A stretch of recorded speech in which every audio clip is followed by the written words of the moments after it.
Jessica Evans had always been cautious when it came to online dating.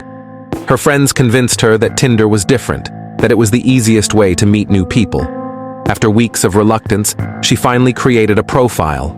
A few swipes left, a few conversations that fizzled out, and then there was David. David's profile seemed perfect, handsome, successful, with a charming smile that made her feel instantly at ease. They matched on a rainy Tuesday afternoon, and their conversation flowed effortlessly. They talked about everything: their favorite movies, their dream vacations, even their childhood memories. By the end of the week, Jessica felt like she had known David for years. They decided to meet for dinner at a cozy Italian restaurant downtown. As Jessica waited for him at their table, she felt a mix of excitement and nervousness. But when David walked in, all her worries melted away. He was even more attractive in person, and his easygoing nature made her feel comfortable. The evening went perfectly. They laughed, they shared stories, and by the end of the night, Jessica was certain she had found someone special. They made plans for a second date, and as David kissed her goodnight, she felt a spark she hadn't felt in years. Over the next few weeks, Jessica and David became inseparable. They spent their weekends exploring the city, trying new restaurants, and enjoying each other's company. But as their relationship deepened, Jessica began to notice small, unsettling signs. David was always vague about his past. Whenever she asked about his family or childhood, he would quickly change the subject. He never seemed to have friends around, and his phone was strangely silent. Jessica's best friend, Lisa, raised her concerns, but Jessica brushed them off. She was happy, and that was all that mattered. One night, after a particularly romantic dinner, Jessica stayed over at David's apartment for the first time. His place was immaculate, almost too perfect. As she lay in bed, she noticed a locked drawer in his nightstand. Curiosity got the best of her, and while David was in the shower, she tried to open it. The drawer wouldn't budge, and she felt a chill run down her spine. When David returned, he noticed her looking at the drawer. His expression darkened for a moment, but then he smiled and dismissed it as just some old junk. Jessica laughed it off, but a seed of doubt had been planted in her mind. Things took a darker turn when Jessica's friend, Mark, vanished. Mark had been one of the few people Jessica confided in about her concerns with David. He had agreed to help her do some background research on David, just to put her mind at ease. But after meeting David at a party, Mark disappeared. Jessica was frantic. She called Mark's phone repeatedly, but there was no answer. She went to his apartment only to find it empty. Mark's family was equally worried, and they filed a missing person report. But there were no leads, no clues. It was as if Mark had vanished into thin air. David was supportive, comforting Jessica through her worry and fear. But something about his calm demeanor unsettled her. It was almost as if he wasn't surprised by Mark's disappearance. Determined to find answers, Jessica started digging into David's past herself. She spent hours online, searching through old records and social media profiles. What she found left her in shock. David's real name was not David. He had changed his identity several times over the past decade, always moving to a new city, always starting fresh. There were whispers of previous relationships that ended abruptly, women who had gone missing, just like Mark.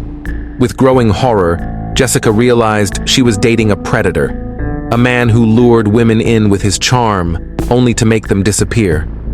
She needed to get away, but she knew she had to be careful. David was smart, and if he suspected she knew the truth, she could be next. Jessica decided to confront David, but she needed a plan. She confided in Lisa, who agreed to help. They arranged a meeting at a crowded cafe, where Jessica could confront David in public, hoping he wouldn't make a scene. When David arrived, he sensed something was wrong. Jessica's hands trembled as she showed him the evidence she had found. His expression hardened, and for the first time, she saw the real man behind the charming facade. "You've been spying on me," he said coldly. "You shouldn't have done that, Jessica." Fear gripped her. but she stood her ground. "I know who you are, David. Or should I say, Michael? I know what you've done." David's eyes flicked to Lisa, who was sitting a few tables away, watching them intently. He leaned in closer, his voice low and threatening. "You don't know what you're getting yourself into, Jessica. Drop this, or you'll end up just like Mark." Jessica's heart pounded in her chest, but she refused to back down. "I'm not afraid of you. The police are already looking into you. It's only a matter of time before they find out the truth." David's face twisted into a sinister smile. "We'll see about that." That night, Jessica packed a bag and left her apartment, staying at Lisa's place. She knew she couldn't go back. David was dangerous, and she needed to stay one step ahead of him. They contacted the police, providing all the evidence Jessica had gathered. The authorities were skeptical at first, but as they started investigating, they found more and more inconsistencies in David's story. Jessica lived in constant fear, always looking over her shoulder, never staying in one place for too long. She knew David was out there, watching, waiting for the right moment to strike. Weeks turned into months, and Jessica tried to rebuild her life. She got a new job, moved to a new city, and started seeing a therapist to deal with the trauma. But the fear never truly went away.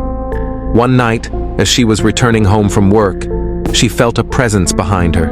She turned to see David standing there, a menacing look in his eyes. "You thought you could get away from me?" he snarled. "You ruined everything, Jessica."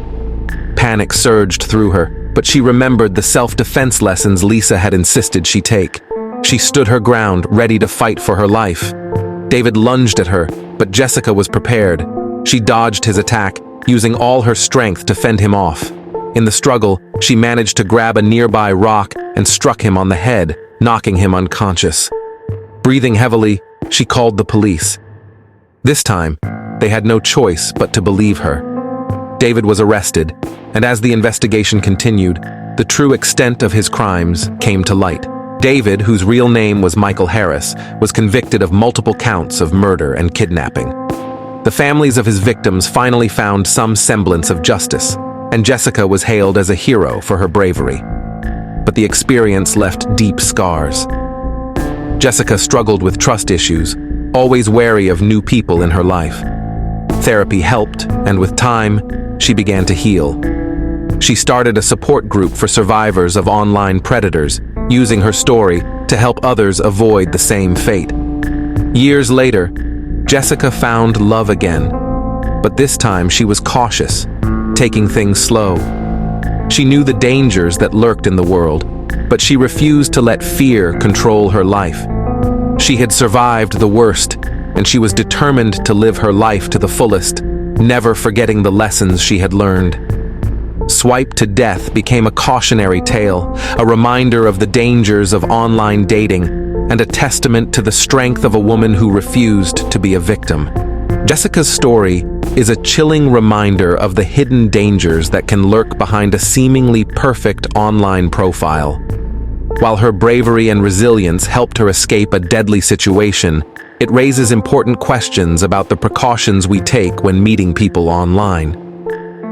As we wrap up this harrowing tale, we invite you to reflect on your own experiences and thoughts about online dating. Have you ever encountered someone who wasn't who they seemed to be? What precautions do you take to ensure your safety when meeting someone new from an app? We'd love to hear your stories and insights.